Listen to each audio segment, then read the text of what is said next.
তাৰে পৰা যোনটো এনেকাত চালে ব্ৰহ্মপুত্ৰ নদীৰ view just look at wow. কোৱা হয় তেজপুৰৰ প্ৰতিটো পাহাৰতে কিবা নহয় কিবা এটা কাহানী লুকাই আছে বুলি, আৰু তাৰে ভিতৰত এটা অন্যতম কাহানী হ'ল বামুণী পাহাৰৰ কাহিনী। তো বলক এই পাহাৰখন চোৱাৰ লগতে কিছু ঐতিহাসিক বিষয়ে আলোচনা কৰোঁ। কোৱা হয় এই পাহাৰখন অকল টুৰিষ্ট স্পটে নহয়, ই তেজপুৰৰ অন্তৰৰ লগত জড়িত এটি ঠাই।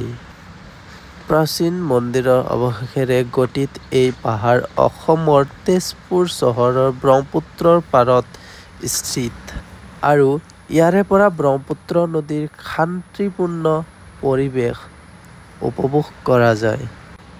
ইতিহাসৰ মতে ইয়াত বহু যুগ যুগ বছৰ আগত এটা ডাঙৰ বিষ্ণু মন্দিৰ আছিল, আৰু তাৰে চাৰিটা চুকত চাৰিটা শিৱ মন্দিৰ আছিল।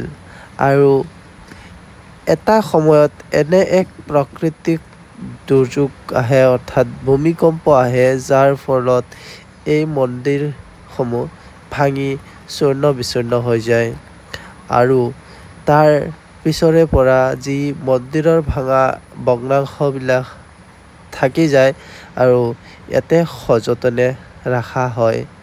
আৰু ইয়াৰে কিছু শিলৰ টুকুৰা অৰ্থাৎ মন্দিৰৰ যি টুকুৰা আছে, সেই টুকুৰাবিলাক আমাৰ তেজপুৰ চহৰৰ মাজমজিয়াত যি কলপাৰ্ক আছে তাতো সযতনে ৰখা হয়। আৰু আজিলৈ ইমানে। ভিডিঅ'টো ভাল পালে লাইক কমেণ্ট শ্বেয়াৰ কৰিব আৰু ফ'ল' কৰিবলৈ একেবাৰে নাপাহৰিব গাইজ। প্লিজ ছাপোৰ্ট কৰক। ধন্যবাদ। লগ পাম আৰু এটা নতুন ভিডিঅ'ৰ সৈতে। তেতিয়ালৈকে ভালে থাকক, সুস্থ থাকক।